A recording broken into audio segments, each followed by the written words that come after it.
All right. So, hello everybody. Welcome to week what again, 7, 8. Happy Monday. If you're here, please turn on your cameras. Um, all right. Fine. For now. Okay. Mm, Miranda.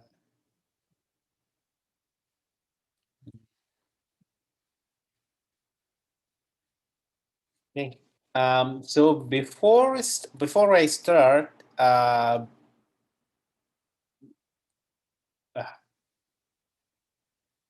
yeah.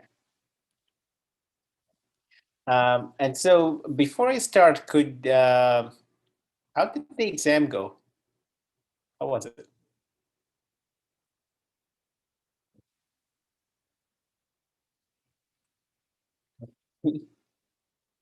Yeah.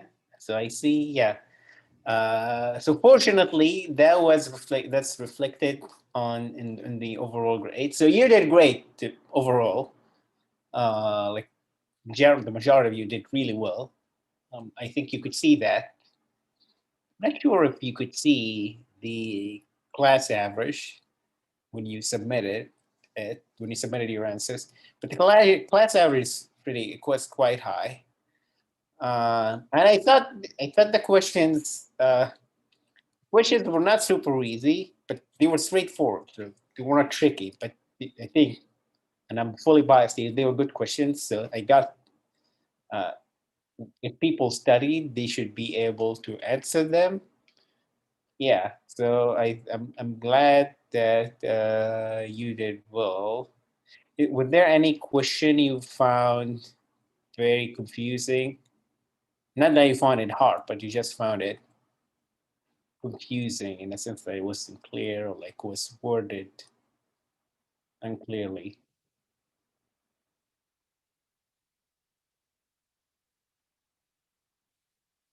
Oh, probably not. Uh, okay, so let us then start. Oh, where PowerPoint.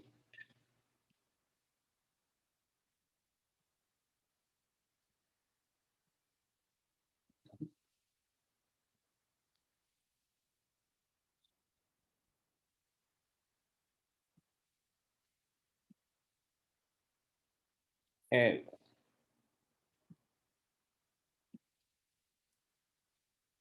cool.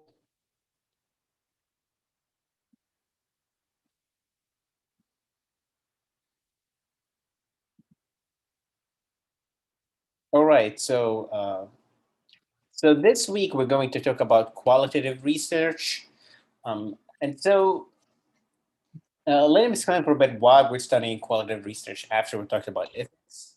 So if you recall, I started with the first method, which was content analysis. That was the first actual research method we talked about. Then we switched to talk about ethics, and now we're coming back to talk about method.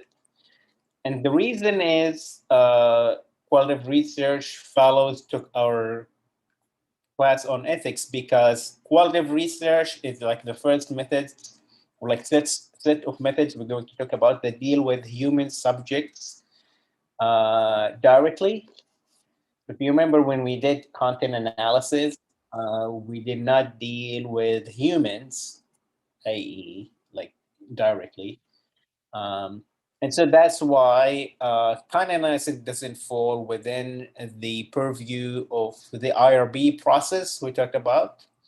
So you can conduct content analysis research without consulting with the review board in your university. Whereas once you start doing qualitative research, especially in the form of interviews, focus groups, and ethnography, you need to follow and or be aware of certain ethical uh, principles. And so now this week, since we already explained those things, we're going to talk about like personal interviews, focus groups, and how you analyze qualitative data you extract from those two methods. So let's go back to the foundations for qualitative research. So if you studied for the exam, can anyone remember do you remember when we talked about the empirical paradigm, the interpretive paradigm, and the critical paradigm? Do you remember that? Yes, no, sort of. Yes, maybe not. So the interpretive, so we said about the empirical paradigm, if you remember that, the goal of or like the premise of the the empirical paradigm is you want to understand the world or like reality as is. That is to say, you want to isolate all the subjective opinions from your understanding of truth or facts. So, for example, like I would say, medicine would like represent the clearest example of like empirical research. If there's a virus and we have a if we have a treatment, that treatment cure the virus, yes or no? Okay. Regardless of what you feel about the treatment, what, for example, what do you think like we need to develop? Do we need like a cure for that virus, or is it insignificant, or like how much it would cost? The question, the empirical question is, does it work or not? So the answer is like it's either effective or less effective. Okay, not based on what you think. But that's the empirical paradigm. You want to put aside all of your assumptions and presumptions about a thing and just focus on reality. We said that the interpretive paradigm is different. The interpretive paradigm is one in which you try to accommodate and understand different perspectives or different opinions regarding an issue, right? And so the interpretive paradigm, for example, would I will like see research projects such as how do you feel about remote learning, right? Is that a question in which there is like a right or wrong answer? Like how do you feel about something? Is there a right or wrong answer for that? So no, like there's no like right or wrong answer. It's not different than if the medicine is effective or not. You just want to hear what different people think. Some people love some aspects about distant learning or remote learning. Some people really hate it. Some people are conflicted. Some people started doing this when they were hating it, and then they got accustomed to it. Now they like it.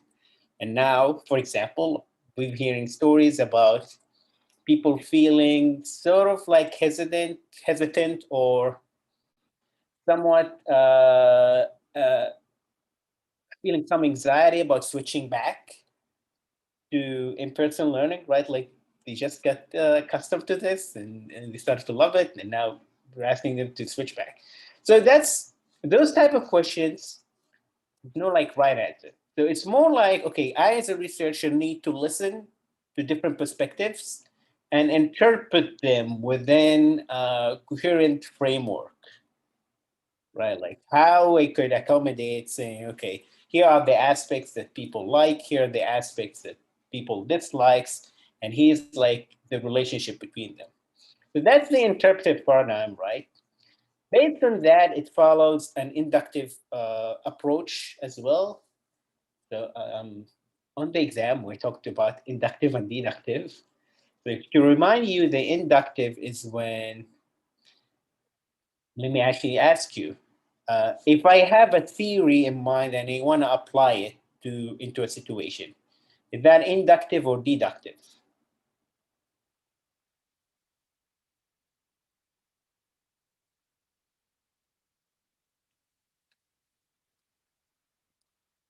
Have a theory and you want to apply it to a case study. Is that inductive or deductive?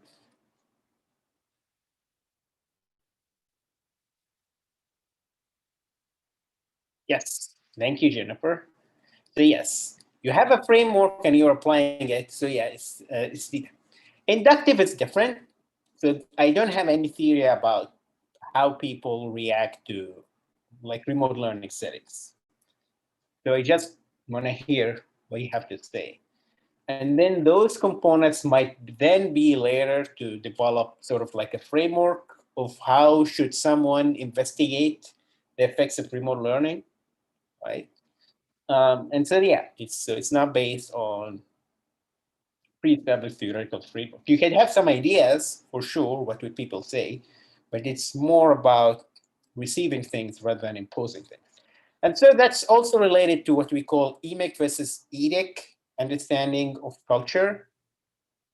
So in other words, if I'm investigating a topic, emic means you want to understand something from the perspective of people who are living through that experience, right?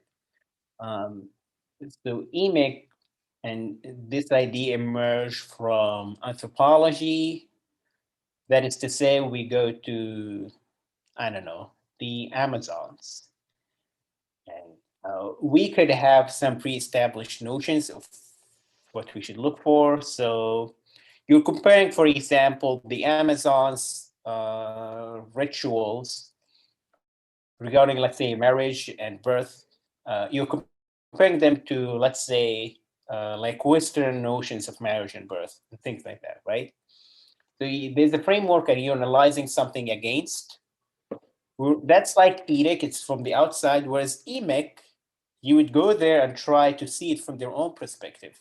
So what does marriage means to their own culture? What does like the notion of birth means in their culture? What's the notion of motherhood and fatherhood means within their own culture, right?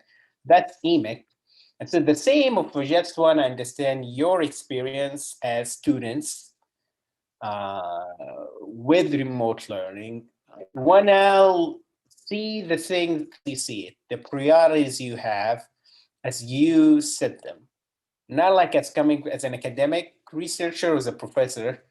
There are certain things I care more about when researching remote learning that might not be the same that you have, right? Your perspective is completely different mine. So I will try then to isolate my perspective from trying to engage within your own perspective. So I would like to see things or like to stand in your own shoes, as we say. So that's like email. Therefore, you could see this is different than what we would call the objectivity of empirical research. If you remember in empirical research, we say objectivity is always the standard. The objectivity means I want to see if the treatment works or not, regardless of how like the patients feel or like the whether they are like skeptical about its effectiveness. That's like a different problem to me. But if that's my questions, I want to associate like even my own biases and hunches about the effectiveness of the medication, and then that's where I should go. Subjectivity, because you're actually looking into different, sorry, in qualitative research, because you're looking into different perspectives, you're looking for what we would call intersubjectivity. That is to say, the standards for qualitative research is like how you account for different opinions rather than you're looking for one truth. Because there's technically many research questions, there's no one true perspective, right? So it's called intersubjectivity. I would try to accommodate, for instance, what Ariana thinks, what Evelyn thinks, what Zoe thinks, what Jennifer thinks, and Nana thinks, and all of you thinks about remote learning. I will try to like explain the common or the commonalities that bring your opinions together, and also your differences. So in other words, there's no like one subjective, like the different subjective opinions. And then my task is just to try to have like an even-handed presentation with them, right?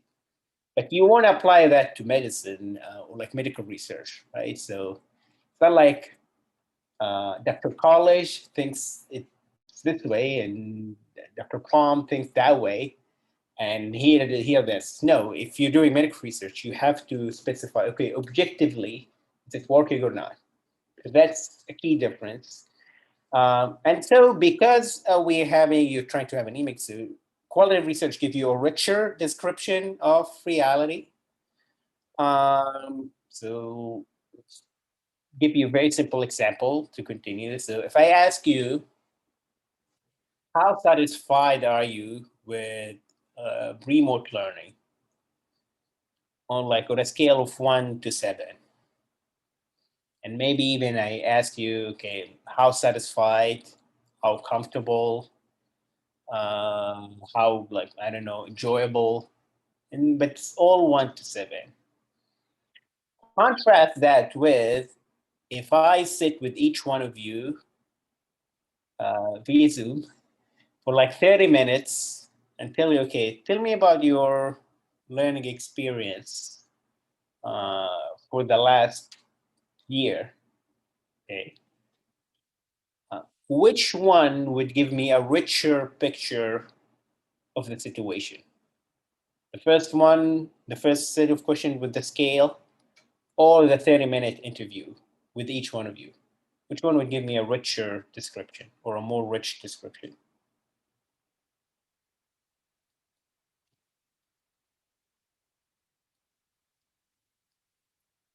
Mm-hmm.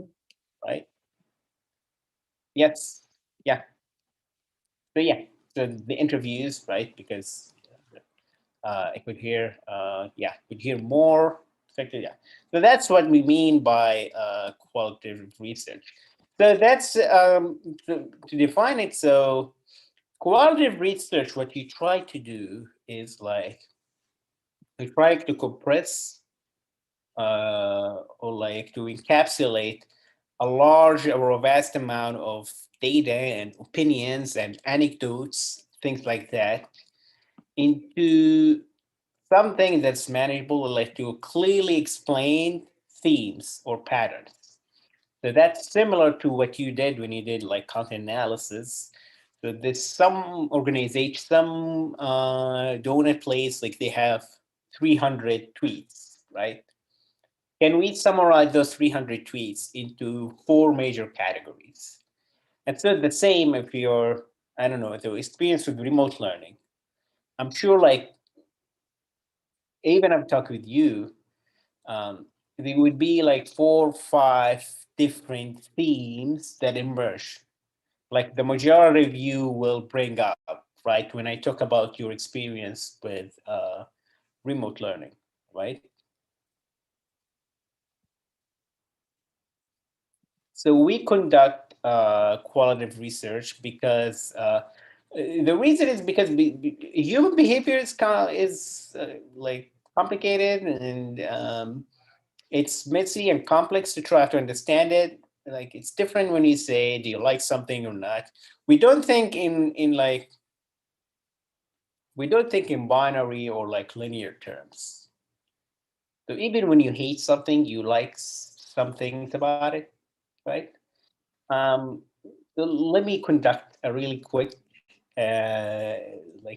experiment in here. Could you in the chat tell me the most frustrating or annoying thing about the remote learning experience? Whatever the first thing comes to mind. What's the most frustrating or annoying or the things that you hate the most?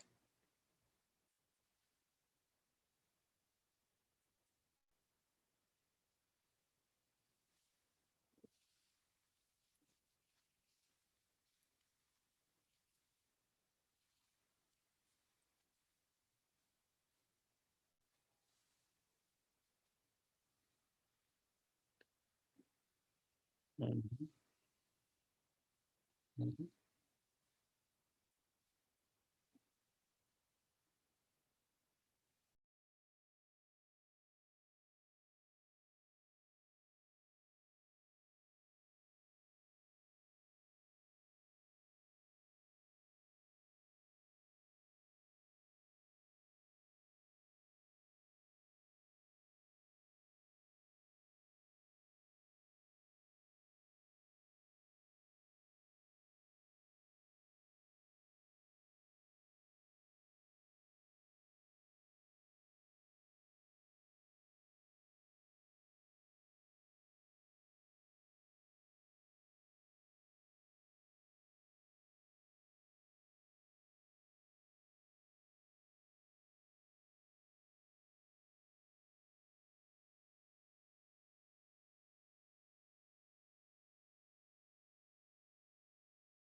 Right. So you could see that there are different answers.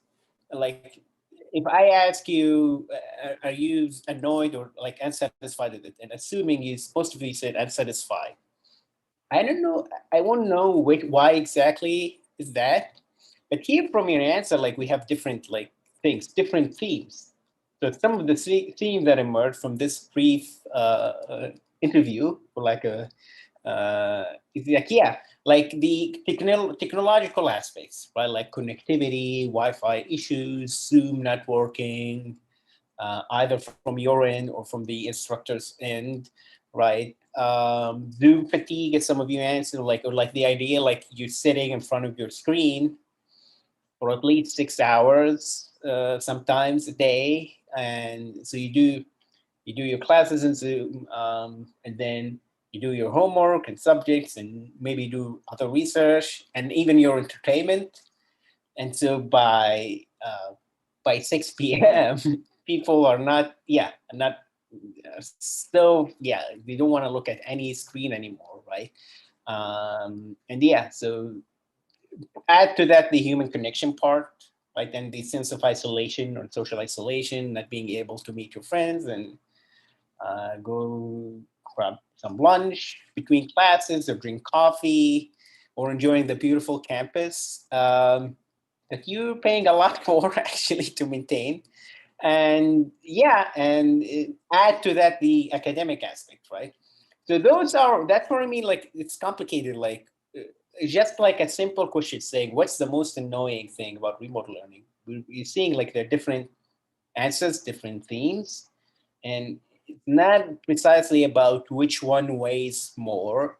It's about like what are the different themes or different things we can discover that are associated with the problem. That's what qualitative research tries to understand, right? Um, right. So as opposed to quantitative research, where like there's like some generalized explanation, in qualitative research, so each theme here that you mentioned, so the human, social isolation, Zoom fatigue, and academic or like mental concentration, each one of these we could spend like at least an hour or two with each one of you talking. Each one of you would have a lot to say about each one of them, right? Um, and so it goes beyond the surface. So why, yeah, like what do you miss the most, like about lack of human interaction? Or like why is it hard to concentrate, right? We will get things into like we get into like deeper meanings or like deeper understanding of the subjective experience of the research subjects we are investigating, right? Um, and so the methods of quality of research. So when we say quality of research, we would mostly mean in-depth interviews, focus groups, and mostly ethnographies. So those are the things we're going to cover in this class. And mostly around in-depth interviews and focus groups. And maybe like next week, we'll talk about ethnographies.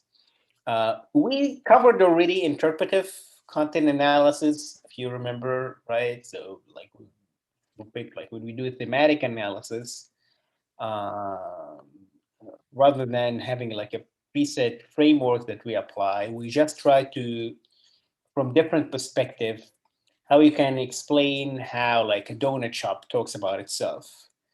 And different groups came up with different interpretation. That's what we meant, right? Or like categories to summarize the content, but they were not confined to a particular theory or framework. And so let's do some sort of like let's like have a small discussion in here. So assuming, for instance, that I want to study the experience of college athletes, let's say, or like student athletes, independent from like students in general, um, And I'm someone with no, I haven't been a college athlete, so I know nothing about it. I haven't been a researcher. I had never covered college athletic activities before. So I just want to know things about, I don't know, training, following COVID protocol, and all of that. So it's something new to me. What should I ask about? Like, I don't know. New, would have like particular framework to follow or a particular template. So what should I ask about? And so, by the way, how many? Wait, I know we have many. How many college student athletes we have in here? Oh, we have some. Yeah, so I have Terrence.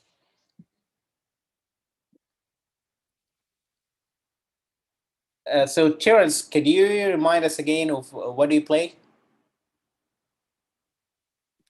Play football. Yeah, yeah. Okay, so you play basketball, No, right? football. Yeah. Let me ask you then an actual thing. What issue should an interviewer ask you about the experience? But like the like let's say the most important thing that the interviewer should ask about. How many times do we get tested? Yeah. So yeah, the issue about testing, for instance, I have no idea that there was like some. So by the way, since you like, how many times you get tested? We get tested 3 to 4 times a week. Right, right. So 3 and 4 times a week, right? And then if this is a real interview, so I'm not going to conduct a real interview, but if this is a real interview, I'll ask Terrence, tell me about that experience. I'm sure Terrence, they're not joyful, right? Getting the, uh, do you get the one right now? Do you get the one through your nostrils or the one with the through your mouth? They stick it in their nose. Oh, okay, right. So yeah, we can then have a conversation like about like so that's like what more interviews does. Like the interviewee could provide their own perspective, and then the interviewer could ask more. Um, Let me then ask the what issue, like, are you curious about regarding the experience of student athletes? What questions you'd like to ask them? Uh, and could you please write that in the chat if you mind, or you can just say it if you want to.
Hmm. Right. Hmm. Good question.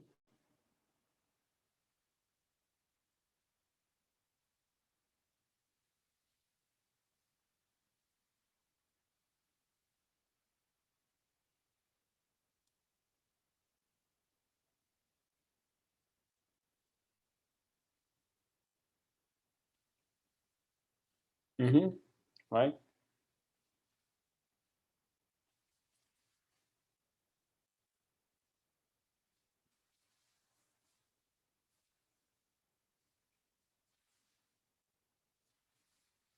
Hmm.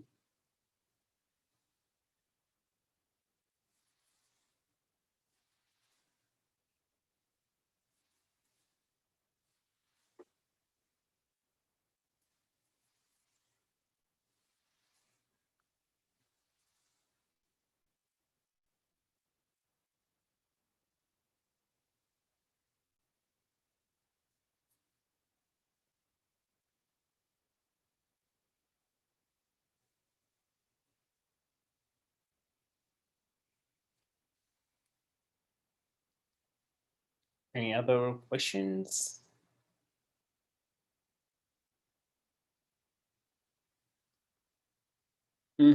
Right.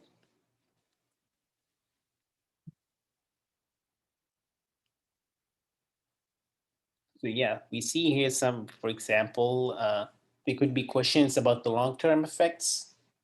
So how does the crisis might have altered your plans regarding like your athletic career, lack thereof, right? Like, you want to continue doing this? So, like, has it changed? How does game attendance affected like your performance, right? So you want to see that. You want to hear what say. It's like something you don't have any background in. You want to see from someone who's inside that environment to tell you like how they're being affected, right?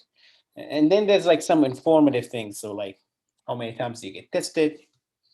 Are you required to wear a mask or not during training or playing? Um, when does the university shut down? Uh, like, like what's the benchmark for like cases? Had you ever like there were you ever denied like traveling or something or like game cancellations because of like discovery of COVID cases? And so the good thing, like quality of research would allow you even to ask about details, right? So if you get a game canceled, like we were like even going into like the court or something, how did it feel? What did the player? How did the players feel? How did the player feel? Right? Um, what was like the procedures done by the university, things like that. So qualitative research, so you could see here like as because in form of interviews allow for more those type of nuanced questions, right? And so that's why we do qualitative research. So as opposed to quantitative research, you have already some concepts or scales that you want to measure, and then you just ask them. What qualitative research allow you to, what we say, explore. So if there's something you know little about, something that you haven't done research on, there's a lot of research done on it anyway. So this, for example, sports during a pandemic, it's not something that's been researched a lot before. And the reason it's simple because it hasn't happened that much before. Like we've had fewer regional pandemics, so like in Korea, China, like a few places, but we never had like in modern times. I mean, in past in ancient history, it happened a lot, but we haven't had this experience before. So you won't find a lot of research being done on this topic as opposed to, let's say, the effects of using fashion models in advertising. There are tons of research on that. But when you're doing something new, you start with like qualitative research. Okay, let's ask people, well, like about their experience, and like from the most prominent like issues they bring up, those will then become variables we can use in quantitative research. So new issues, you want to understand the subject's perspective. So like why have you tried? Like why are you staying? Why have you stayed like in the team? Like how does it feel? Or like is it helping you cope with this whole remote learning things? Different things, and you're more interested in the perspective of the subjects, right? Rather than you're interested in what we said before, like one unifying variable, like for example, satisfaction, but you want to hear different perspective. And then from that, it could allow you then to construct new concepts that people talk about. Um, so, before, for example, like from the short interviews, we we did not used to talk about like Zoom fatigue before, right? Like 2 years ago. I'm sure maybe that phrase existed, but it wasn't a thing we really think about. But now we think about all the time, right? So this is a new concept or construct that emerged from the experience.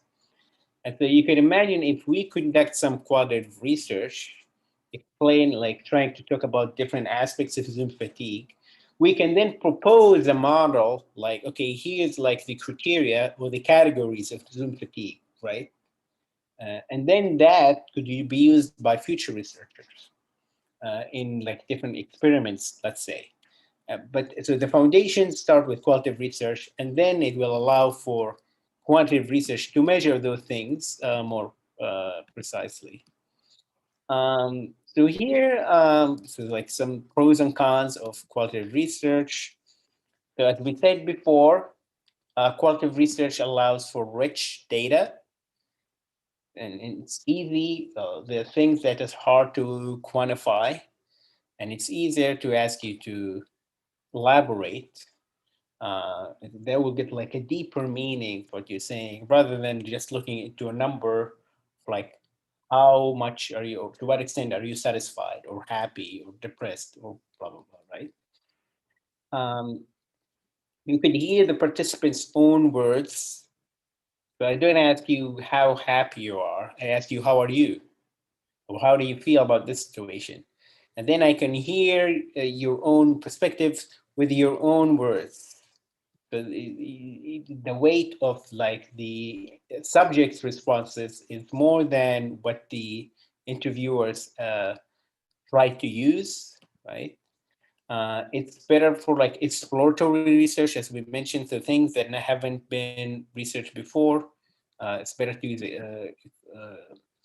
quantum research, and it's more flexible because it's interviews, for example, allow for back and forth questioning. So as opposed to an online survey, right? Online surveys are not flexible.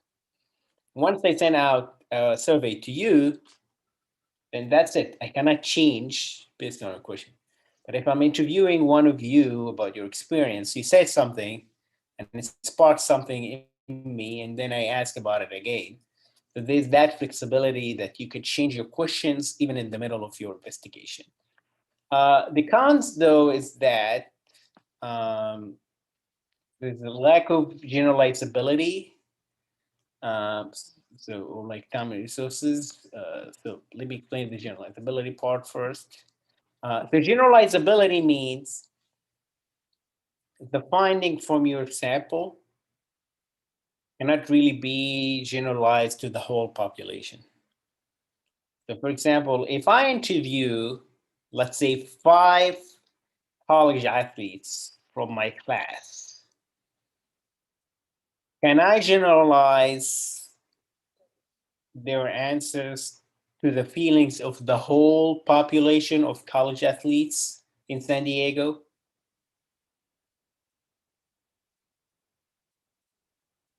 Yes or no?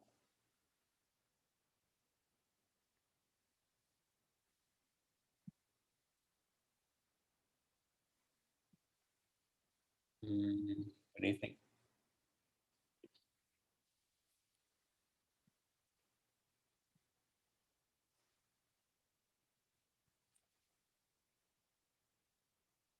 I'm asking, can the opinions of 5 people be generalized into the perspective of 500 people? Let's say. Yes or no? Yeah, yeah, no, right? And so, yeah, we said in the pros that it would allow for richer data. I could hear more about insurance or solar experience, right? But I'm not sure if that's those feelings, those perspectives are shared by the larger group of, let's say, college athletes, right? So, and again, and that's just a limitation. It's not like it will make the research invalid. But the point we said about qualitative research is that you want to hear some perspectives. Doesn't mean that that's like these are the most important perspectives, but it's like whatever Terence or Zoe or Kate say, it's something that is probably it's there, and some college students share it. We don't know to what extent, and that's fine. It's just like we have to be like aware of like that limitation. That yeah, once you get richer data, it will then limit the generalizability to the whole population. And time and resources are what we said. Like right, it's different. I can conduct a survey if I just ask you simple three questions and you answer like into 1 to 7. I can ask 1,000 people and get to the responses within 10 seconds. But then if I want to listen to the opinions of, let's say, 1,000 people individually, and each one I need to hear to them, I need to hear them for like talking for half an hour. It will take me months, right, just to get the opinions of few people. So as opposed to like again, uh, 10 seconds. And so yeah, so yeah, it's limited because of for logistical purposes. And then also the answers are more prone to subjective interpretation, right? So whenever your response is, it could be interpreted differently depending on the researchers. Why do you think that is the case? So why are open or like answers to open-ended questions more susceptible to subjective interpretation than close-ended questions? Why are they more subjectively interpreted?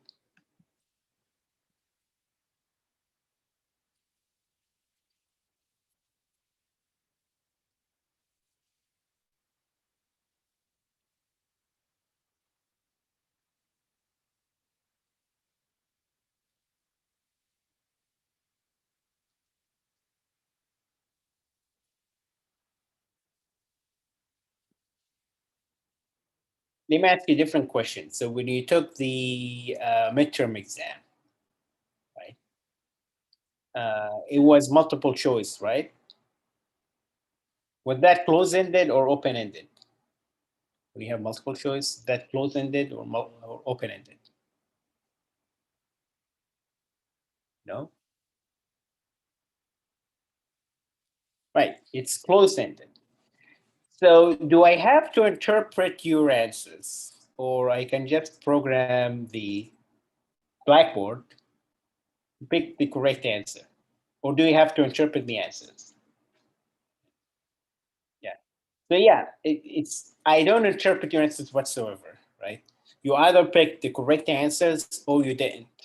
You pick the correct answers, you're getting a point. You didn't, you're getting none.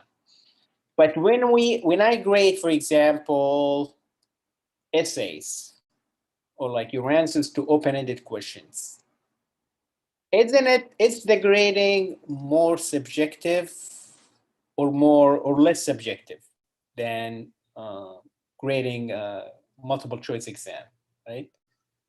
So if I'm grading, yeah, when I'm grading open-ended answers, yeah, exactly, right? Because I'll look into an answer, and to me, it could be satisfactory. Another professor would look, I don't know, I don't think they really addressed the issue well, or the language is not clear, or they sort of misrepresented something. So the same in interviews. So you're conducting a question. So when you have close-ended survey questions, so 1 to 7 or yes, no, yes, you get very clear pictures. But then we have a conversation for 30 minutes, and then I have to interpret. It's more subjectivity involved. So that's why we say it's like looking for currents within an ocean. So the researcher has to figure out how to make sense with the wealth of data or like the rich data we get in an interviews. Like what are the common themes? What should we focus on? What's the core components of the topic, things like that, right? So it's good if you're doing exploratory research. Again, you want to extract they're in components or subtopics that you focus on for a new topic.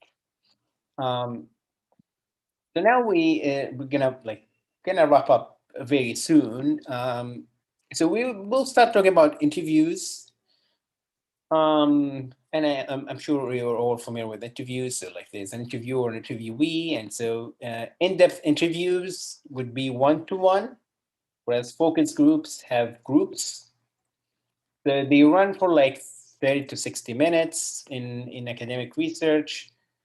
Most researcher, it can go for longer, like 90 minutes. Most researcher will be satisfied with 45 to 55 minutes. They can be unstructured or structured or semi-structured.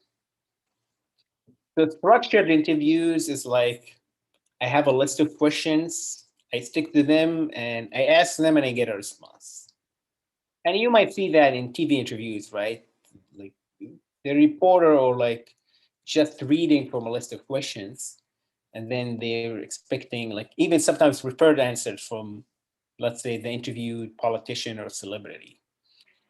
Unstructured interview is like like a free flowing view. Um, I get with like talk to Miranda about her experience, and I just like have like a general idea or like topic we're going to discuss, but I don't have like prepared, like specifically prepared question that could go anywhere. What most researchers use nowadays is what we call semi-structured. That is to say, you have a list of questions, but also you allow some room for improvisation, let's say, right? So yeah, so like the opera interview, that would be a good example of a semi-structured interview. So opera had like different like topics you wanted to discuss and main questions, right? About the marriage, the relationship with the queen, blah blah blah. But then she like prepared different scenarios. So if Megan said this, let's ask about that. So it's more dynamic. So you may like divert from like the structure you painted before for the interview. Based on like you said, okay, this might be more interesting than when I initially prepared. So you'll just go with it, right? And then you come back. Right? So you would have sort of like, and I could show you some of the like semi-structured. We'll talk about interview protocols on Wednesday and Friday. Like yeah, you have outline. You just have headlines or outline, but then yeah, you pay like you have different scenarios, right? So it's semi-structured, it's more dynamic, and that's like the most useful uh, because it could probe or allow for like hearing unexpected answers. You prepared something about the experience of college athletes, and then maybe I don't know, Terrence mentioned something that you haven't accounted for at all, and then okay, you will follow that, you will probe more about it, right? So that's what I mean by probing. Like you ask follow-up uh, questions. Difference between so the difference between like when do you use interviews versus focus groups. So if you want detailed answers, you go for in-depth interviews, I think, because you'll have time with one person and you could go deeper into things. Um, it's advantageous over focus groups if you want to control for group pressure. So let's say, for example, we want to talk about academic performance during like the remote learning COVID experience. If we are in a focus group, sometimes you would fall into like the social comparison. So it could be there's some embarrassing things about how you prepare for exams, how you take exams, or like even the social issues. If like you want to talk about social isolation or how it affected you, um, some people might like for example might have had like traumatic experiences before, like they broke down at some points or started crying in their rooms. but they won't share that if it was like a focus group, right? Because there are other people, sort of embarrassing and all of that. But because there's like a confidentiality between the subject and the interviewer, they might feel more comfortable telling the interviewer about that. Okay? So the idea is, if you're studying something that could potentially be sensitive, like sensitive topics or some things that are more personal, it's better to use in-depth interviews than focus groups. So I think I'll going to talk about advantages and disadvantages of interviews. Yeah, so let's wrap it up and we'll continue to talk about this on Wednesday. Do you have any questions?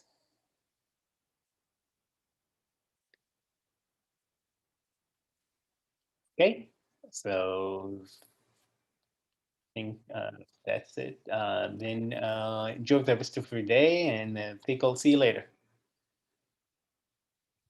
Thank Thank you. you. Thank you. Thank you. You're welcome.